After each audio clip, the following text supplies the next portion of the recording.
see the view. When you do it like that, kiss it like that, making it last fast. Bring it right back, wear it like that, move it like that, like it like. Do it like that, kiss it like that, making it last fast. Bring it right back, wear it like that, move it like that, like it like. Do it like that, kiss it like that, making it last fast. Bring it right back, wear it like that, move it like that.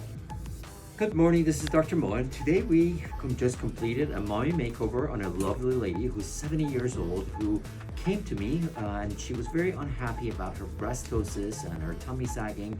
And after clear evaluation to make sure that she's appropriate for her surgery, that's making sure that her cardiac clearance is good, her lungs are working well, and she doesn't have any underlying physiological issues that can interfere with her recovery, we decided that we're going to do a breast augmentation and a tummy tuck for her.